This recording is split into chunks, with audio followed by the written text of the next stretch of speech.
আপনারা যারা আমাদের এই গল্পগুলো শুনতে ভালোবাসেন তাদের জন্য রইল মানবেন্দ্র পালের লেখা অনুসরণ। শিয়ালদা থেকে নৈহাটি রানাঘাটের দিকে যেতে কয়েকটা স্টেশনের পর সোদপুর। রাত প্রায় 10টা। একটা ফ্ল্যাটে একজন মহিলা দুশ্চিন্তায় ছটফট করছেন। এখনও তার স্বামী ফেরেননি। মহিলাটির স্বামী কলকাতার একটি কলেজের প্রফেসর। সোদপুর থেকে কলকাতা রোজই যাতায়াত করেন, ফিরে আসেন সন্ধ্যের মধ্যে। আজ একটা মিটিং ছিল বিকেলে। তা হোক, মিটিং আর কতক্ষণ চলে, এতক্ষণে তো ফিরে আসা উচিত ছিল। অনেকে আছেন যারা কাজের পরও বন্ধু বান্ধব দিয়ে আড্ডা দেন। ইনি কিন্তু সেরকম নন, নিজের কাজটুকু আর পড়াশোনা নিয়েই থাকেন। সেই মানুষ এত রাত পর্যন্ত কী করছেন? ট্রেনেরও গণ্ডগোল নেই, কলকাতাতেও কোনো হাঙ্গামা হয়নি। টিভির খবরে তাহলে তো জানা যেত। মহিলাটির কেমন যেন ভয় করতে লাগলো। নিশ্চয়ই কিছু একটা হয়েছে। ঠিক সেই সময়ে একটা রিকশা এসে দাঁড়ালো। মহিলা জানলার কাছে ছুটে এলেন। ভাবলেন, উনি কি তবে রিকশা করে ফিরলেন? তা তো কথা নয়, বাড়ি থেকে স্টেশন হেঁটে আসতে বড়জোর 10 মিনিট। মহিলাটি এক বুক উৎকণ্ঠা নিয়ে রাস্তার দিকে তাকিয়ে রইলেন। কলকাতার মিটিং সেরে অধ্যাপক সুশান্ত ভট্টাচার্য সোদপুর ফেরার জন্য যখন শিয়ালদা স্টেশনে এলেন, তখন সন্ধে 7:15। ভাগ্য ভালো, সঙ্গে সঙ্গে নৈহাটি লোকালটা পেয়ে গেলেন। বেজায় ভিড়, তবে এ ভিড় তার গা সওয়া। রোজই তো তাকে শিয়ালদা সোদপুর করতে হয়। কিছু একটা ভাবতে ভাবতে চলছিলেন, সম্ভবত মিটিংয়ের কথা। কয়েকটা স্টেশন যাবার পর তিনি নেমে পড়লেন। প্ল্যাটফর্মে পা রাখতেই হঠাৎ তার মাথাটা ঝিমঝিম করে উঠল। তা সে মুহূর্তের জন্য। সঙ্গে সঙ্গেই বুঝলেন ভুল করে সোদপুরের আগের স্টেশনে অর্থাৎ আগরপাড়ায় নেমে পড়েছেন। তিনি তাড়াতাড়ি আবার ট্রেনে উঠতে গেলেন, কিন্তু ট্রেনটা তখন প্ল্যাটফর্ম ছেড়ে বেরিয়ে যাচ্ছে। তিনি বোকার মতো প্ল্যাটফর্মে দাঁড়িয়ে নিজের মনেই খানিকটা হাসলেন। মনে মনে নিজেকে ধিক্কারও দিলেন। দেখো কাণ্ড, রোজ দুবেলা এই লাইনে যাতায়াত করি, আজ কিনা নিজের স্টেশনটাকেই ভুল করলাম। এরপরে দ্বিতীয় ভুল। তিনি যদি একটু অপেক্ষা করে পরের ট্রেনে সোদপুর যেতেন, তাহলে হয়তো ব্যাপারটা এতটা সাংঘাতিক হতো না। তিনি ঠিক করলেন, পরের ট্রেনের জন্য হাঁ করে বসে না থেকে লাইন ধরে হাঁটবেন। সোদপুর তো পরের স্টেশন, কতটুকুই আর পথ। তার মতো বুদ্ধিমান লোকের এ কথাটা একবারও মনে হলো না যে এই অন্ধকারে লাইন ধরে হাঁটাটা কতটা বিপজ্জনক। সুশান্তবাবু হাঁটতে শুরু করলেন। ঘড়িতে তখন 8টা। তিনি লাইনের পাশ দিয়ে হাঁটছেন অন্যমনস্কভাবে। এলোমেলো কত রকমের চিন্তা। তিনি যেখানে দিয়ে হাঁটছিলেন তার ডান দিকে মাঠ, বাঁ দিকে ঝোপ, ঝোপের পাশে লাইন। একসময়ে তিনি থমকে দাঁড়িয়ে পড়লেন। সামনে আর রাস্তা বলে কিছু নেই, একটা জলা। কিন্তু রেল লাইনটা কোথায় গেল? তিনি ঘাড় ঘুরিয়ে দেখলেন, না, লাইনের তো কোনো চিহ্ন নেই। ভাবলেন, এই মরেছে, এবার যাবেন কোথা দিয়ে? চারিদিক ঘুটঘুটে অন্ধকার। চারিদিকে ঘুটঘুটে অন্ধকার। আকাশে তারা ফুটেছে ঠিকই, কিন্তু হাতে তো টর্চ নেই যে পথ খুঁজে বের করবেন।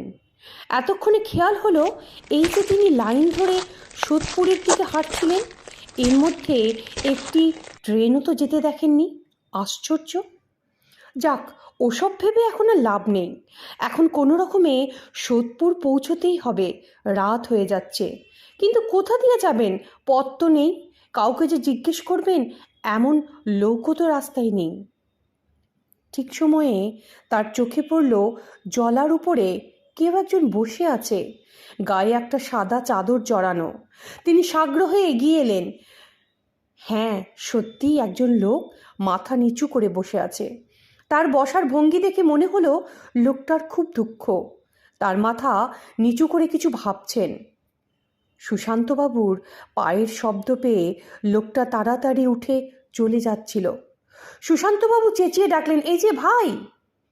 মানুষটা দাঁড়িয়ে পড়ল। সোদপুর যাব কোন দিকে বলতে পারবেন? লোকটা কিন্তু কথা বলল না, শুধু ইশারায় তাকে অনুসরণ করতে বলল। সুশান্তবাবু ভাবলেন, যাক, একটা সঙ্গী তো পাওয়া গেল। সুশান্তবাবু লোকটার পিছু পিছু হাঁটতে লাগলেন। অন্ধকার রাত, মাথার ওপর মিটমিট করছে তারা, দুধারে ঢোলকমলি আর বনতুলসীর ঝোপ, ঝিঝি ডাকছে। 10 হাত দূরে চাদর চড়ানো লম্বা মানুষটা এগিয়ে চলেছে, মুখে তার কথা নেই। সুশান্তবাবু ভাবলেন, লোকটা কথা বলে না কেন? সংকোচে? পাশাপাশি গেলে তো 2-4টা কথাও বলা যায়।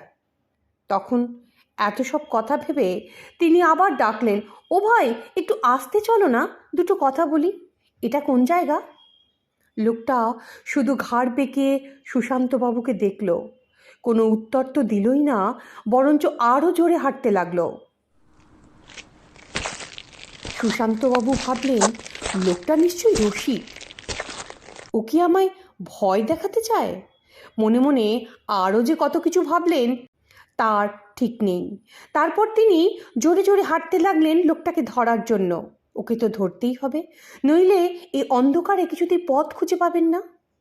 একসময়ে মনে হলো লোকটা নেই, কিন্তু না, ওই তো লোকটা হনহন করে চলছে। ওই যে অন্ধকারে ওর গায়ে সাদা চাদরটা দেখা যাচ্ছে। আর কিছু নয়, শুধু চাদর চড়ানো লম্বা একটা মূর্তি দ্রুত থেকে দ্রুততর গতিতে এগিয়ে চলছে। সুশান্তবাবু আবার চেঁচিয়ে উঠলেন, ও ভাই, একটু আস্তে হাঁটো, আমি পিছিয়ে পড়ছি যে। লোকটা তবুও ফিরে তাকালো না। মনে হলো লোকটা যেন সুশান্তবাবুকে এড়িয়ে যেতে চাইছে, পালিয়ে যেতে চাইছে। সুশান্তবাবু ভাবলেন, তবে কি ওটা চোর ডাকাত? কে জানে বাবা। তারপর এক সময় লোকটাকে আর পাওয়াই গেল না, যেন হাওয়ায় মিলিয়ে গেল। সুশান্তবাবু দাঁড়িয়ে পড়লেন। একবার নিজেকেই যেন ঠাট্টা করে বললেন, কি সুশান্তবাবু, ভূত দেখছো না তো? পরক্ষণেই নিজের মনে হাসলেন। হ্যাঁ হ্যাঁ, সন্ধে রাতে বেলঘড়িয়া, আগরপাড়া আর সোদপুর অঞ্চলে ভূত। তারপর চারিদিকে তাকিয়ে ভাবলেন, এই কোথায় এলাম? ডান দিকে ছোট ছোট জলা আর মাঠ, বাঁদিকে আমবাগান আর বাঁশঝাড়। অন্ধকারে অতি কষ্টে তিনি ঘড়ির দিকে নজর করলেন, রাত 9টা। তিনি অবাক হলেন, এতক্ষণ ধরে হেঁটেছেন, শেষ পর্যন্ত এত হেঁটে কোথায় এসে পড়লেন? এতক্ষণে তিনি ভয় পেলেন। চোর ডাকাত, খুনে, ছিনতাইবাজ বা ভূতটুতের ভয় নয়, তার ভয় এইভাবেই কি সারা রাত একটা জলা আর মাঠের ধারে দাঁড়িয়ে থাকতে হবে? ঠিক সেই সময়ে যেন ট্রেনের শব্দ শুনতে পেলেন তিনি। দূর থেকে শব্দটা এগিয়ে এসে মাটি কাঁপিয়ে পিছনের দিকে মিলিয়ে গেল। ট্রেনের শব্দ সারা জীবন ধরে শুনেছেন, কিন্তু কখনো তার এত ভালো লাগেনি। তিনি ধরে নিলেন, নিশ্চয়ই খুব কাছে রেল লাইন আছে, নিশ্চয়ই ওই আমবাগানটার পেছনে। তখনই তিনি পড়ি কি মরি করে ছুটলেন। পরনের কাপড় ধুলোয় কাদায় একসা, কাটা গাছের খোঁচায় খানিকটা ছিঁড়েও গেছে। সেই অবস্থাতেই তিনি লাইনের দিকে ছুটতে লাগলেন। লাইনটা পেয়ে গেলে আর ভাবনা নেই।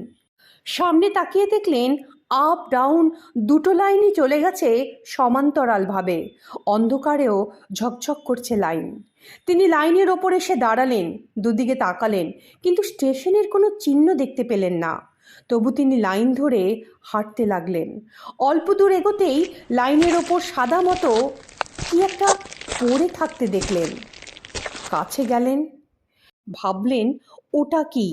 ভাবতে ভাবতেই তিনি 2 পা এগিয়ে গেলেন। সামনে গিয়ে দেখলেন সাদা চাদর জড়ানো একটা দেহ লাইনের ওপর পড়ে আছে, আর মুন্ডুটা পড়ে আছে লাইনের বাইরে। তিনি 2 পা পিছিয়ে এলেন। এই ভয়ঙ্কর দৃশ্য দেখা মাত্রই সুশান্তবাবু ভয়ে চিৎকার করে উঠলেন। তার চিৎকার বাতাসে মিশে যেতে না যেতেই লাইনের পাশ থেকে বিকট একটা শব্দ, সেটা অট্টহাসি না হুঙ্কার বোঝা গেল না। খান খান করে উত্তর থেকে দক্ষিণের আকাশের দিকে ধেয়ে গেল। সুশান্তবাবু আর দাঁড়াতে পারলেন না, চিৎকার করে উঠলেন, কে আছো, বাঁচাও। ঠিক সেই সময়ে কয়েকজন রেলের কর্মী লাইন ধরে আসছিল। চিৎকার শুনে তারা ছুটে এলো, হাতে তাদের টর্চ। সুশান্তবাবুকে তারাই উদ্ধার করলেন। দাঁড়িয়ে দাঁড়িয়ে সব শুনলেন। তারপর একজন জিজ্ঞেস করল, কোনখানে লোকটা শুয়ে আছে? সুশান্তবাবু চিৎকার করে বললেন, শুয়ে কি? লোকটা তো লাইনে মাথা দিয়েছে, দু টুকরো হয়ে গেছে, একদিকে ধর একদিকে মাথা। কথাটা বলতে বলতে তিনি কাঁপতে লাগলেন। তার সারা শরীর অনবরত কেঁপে যাচ্ছে। রেলের একজন গার্ড বললেন, বলেন কি, কোথায়? সুশান্তবাবু আঙুল দিয়ে জায়গাটা দেখাতেই তারা সবাই থমকে গেল। লোকগুলো লাইনের চারিদিকে টর্চের আলো ফেলে তন্ন তন্ন করে খুঁজল, কিন্তু কোথাও কিছু দেখতে পেল না। শুধু দেখা গেল যেখানে তারা দাঁড়িয়েছিল ঠিক তার পাশের ঝোপে একটা সাদা ধুলোয় মলিন চাদর পড়ে আছে। একমাত্র সুশান্তবাবু ছাড়া আর কেউ চাদরটার গুরুত্ব দিল না। সুশান্তবাবুই বিস্ফারিত চোখে চাদরটা দেখলেন, কিন্তু কাউকে কিছু বললেন না। লোকগুলো সুশান্তবাবুর কথা কিছু বুঝতে পারল না। তারা মনে করে নিল যে কারণেই হোক সুশান্তবাবুর কিছু গোলমাল হয়ে গিয়েছে। বেশ কিছুক্ষণ পর সুশান্তবাবু একটু ধাতস্থ হলেন, বললেন, এখান থেকে সোদপুর স্টেশন কত দূর? তারা বলল, আপনি উল্টো দিকে চলে এসেছেন, একটু এগোলেই বেলঘড়িয়া। লোকগুলো সুশান্তবাবুকে সঙ্গে করে বেলঘড়িয়া স্টেশনে পৌঁছে দিল। সুশান্তবাবু হাঁপ ছেড়ে বাঁচলেন। যাক, তবু একটা স্টেশনে তিনি এসে পৌঁছেছেন। আবার ট্রেনে উঠতে হবে, আবার একটা স্টেশন আগরপাড়া, তারপর সোদপুর। কিন্তু সেই রাত 8টা থেকে এখন এই পৌনে 10টা পর্যন্ত এই যেসব ঘটনা ঘটে গেল, তার মানে তাহলে কি? সুশান্তবাবু ব্যাপারটা চিন্তা করতে লাগলেন, কিন্তু কিছুই বুঝে উঠতে পারলেন না। শ্রোতা বন্ধুদের উদ্দেশ্যে অনুরোধ, আমার এই গল্পটা যদি আপনাদের ভালো লাগে, চ্যানেলটাকে লাইক, সাবস্ক্রাইব আর শেয়ার করতে ভুলবেন না কিন্তু।